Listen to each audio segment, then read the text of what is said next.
आम्ही हिंदू समाजात हीन गणले आहोत.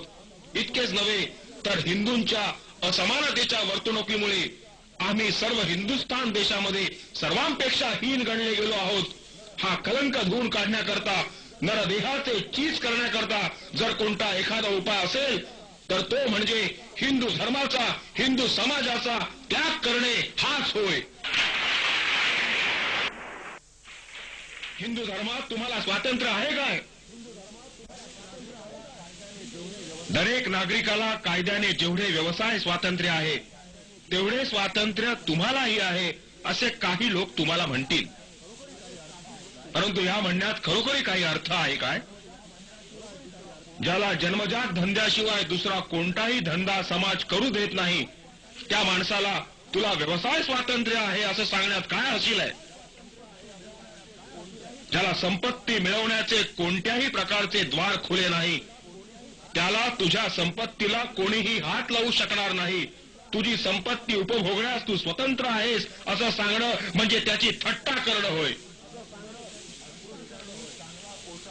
अस्पृश्यांनी चांगला पोशाख घालून हिंडावे असा हक्क कायद्याने दिला आहे, पण हिंदू समाज तसे कपडे वापरू देत नाही. तर मग त्या हक्काचा उपयोग काय? ज्या हक्काला समाजाची आडकाठी आहे, हरकत आहे, तो हक्क कायद्यानं जरी दिला असला तरी त्याचा काही उपयोग नाही. अस्पृश्य लोकांना कायदेशीर स्वातंत्र्यापेक्षा सामाजिक स्वातंत्र्याची जास्त जरुरी आहे. सामाजिक स्वातंत्र्य जोपर्यंत तुम्हाला प्राप्त होत नाही तोपर्यंत कायद्याने कितीही स्वातंत्र्य दिले तरी त्याचा काहीही उपयोग होणार नाही. मनुष्य मात्राला जितकी शारीरिक स्वातंत्र्याची आवश्यकता आहे तितकीच मानसिक स्वातंत्र्याचीही आहे. ज्याचे मन स्वतंत्र नाही तो मोकळा असून गुलाम आहे. ज्याचे मन स्वतंत्र नाही तो जिवंत असून मेला आहे. मनाचे स्वातंत्र्य ही जिवंतपणाची साक्ष आहे. जोपर्यंत तुम्ही हिंदू धर्मात आहात तोपर्यंत तुम्हाला विचार स्वातंत्र्य प्राप्त होऊ शकत नाही.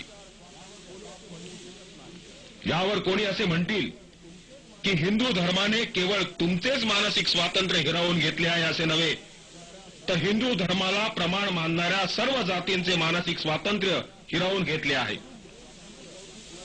हिंदूंमुळे सर्वच बौद्धिक गुलामगिरीत सापडले आहेत हे खरे, पण या बौद्धिक गुलामगिरीचे दुष्परिणाम सर्वच जातींना सारखे भोगावे लागत नाहीत.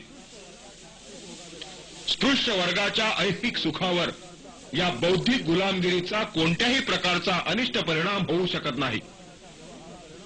हिंदू समाजाच्या व्यवहारात त्यांना वेदांनी आणि महाजनांनी उच्च पद दिलेले आहे.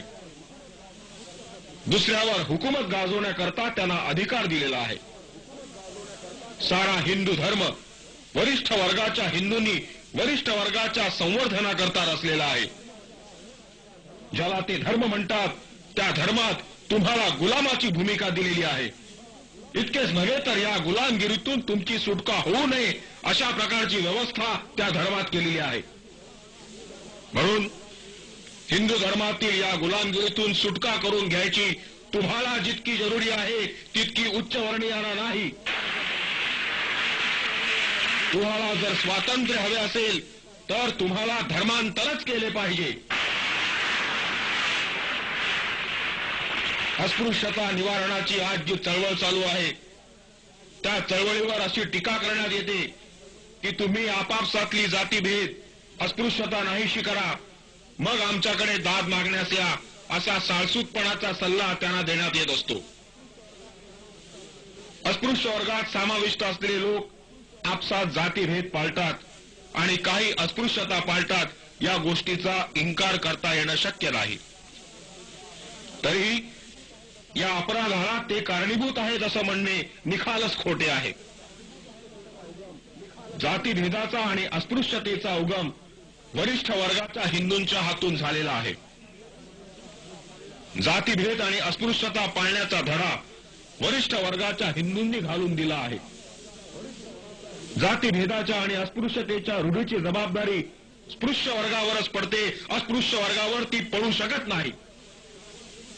अस्पृश्य वर्गाचे लोक जातीभेद आणि अस्पृश्यता पाळताना वरच्या वर्गाच्या लोकांनी घालून दिलेला धडा गिरवित आहेत, त्याचे पाप ज्यांनी तो धडा दिला त्यांच्यावर येऊन पडते, ज्यांनी गिरवला त्यांच्यावर येऊन पडू शकत नाही.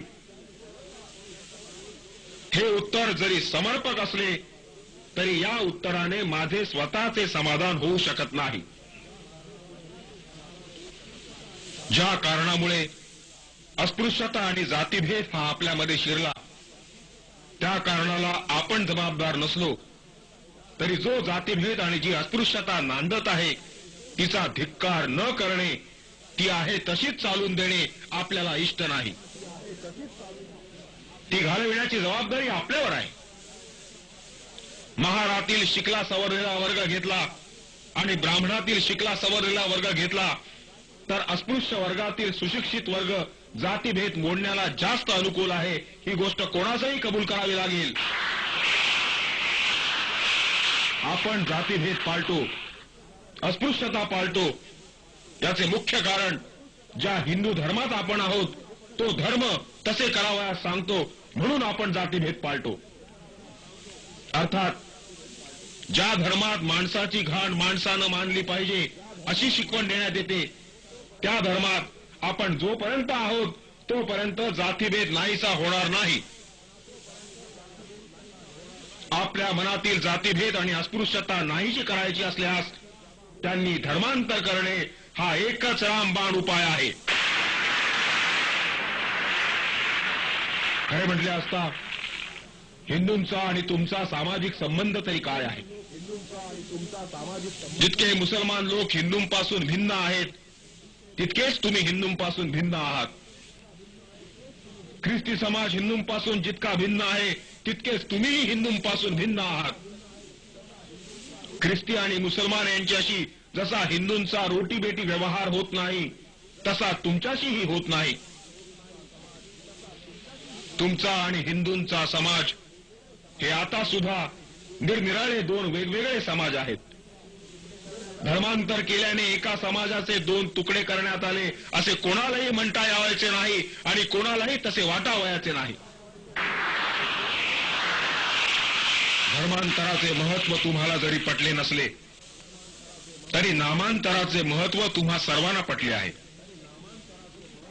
तुमच्यापैकी कोणालाही तुझी जात काय म्हणून विचारले तर ती चोखा मेळा, हरिजन वगैरे सांगतो, पण महार असे सांगत नाही.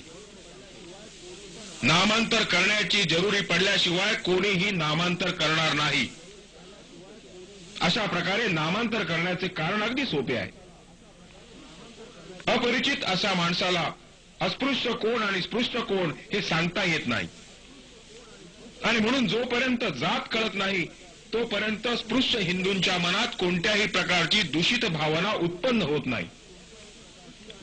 प्रवासात अपरिचित स्पृश्य आणि अस्पृश्य बंधुभावाने वागत असलेले दिसतात. एकमेकांपासून विडीपान घेतात, परंतु त्याच माणसास ज्याच्याशी आपण व्यवहार करतो त्याची जात कळली आणि तो अस्पृश्य आहे असं समजलं की त्याच्या मनात तिरस्कार उत्पन्न होतो. त्याला तिडीक येते आणि आपल्याला फसविले म्हणून त्याला क्रोध येऊन प्रवासात जडलेल्या मैत्रीचे पर्यवसान शिवीगाळीत आणि मारामारीत होते. तुम्हाला ही जी जातीवाचक नावे प्राप्त झाली आहेत त्या नावांना इतकी दुर्गंधी लागलेली आहे की त्याचा उच्चार केला असता स्पृश्य लोकांना मळमळून येते. म्हणून तुम्ही स्वतःला महार न म्हणता चोखामेळा म्हणून लोकांची फसवणूक करण्याचा प्रयत्न करता, परंतु लोक फसत नाहीत याचाही तुम्हाला अनुभव आहे. कारण चोखामेळा म्हटले काय किंवा हरिजन म्हटले काय, त्यांना जे समजावयाचे ते समजतात आणि तुम्ही मात्र स्वतःचीच बोळवण करून घेता. तुम्हाला नामांतराची आवश्यकता भासते हे तुमच्या वर्तणुकीनंच तुम्ही सिद्ध केलं आहे. मला तुम्हाला एवढंच विचारावयाचे आहे की नामांतर करणे हे जर तुम्हाला आवश्यक वाटते तर मग धर्मांतराने होणारे नामांतर हे तुम्हाला खिस्त फायदेशीर पडेल. तुमच्या तात्कालिक नामांतरापेक्षा हेच खरे नामांतर आहे. या नामांतराला दुर्गंधी नाही,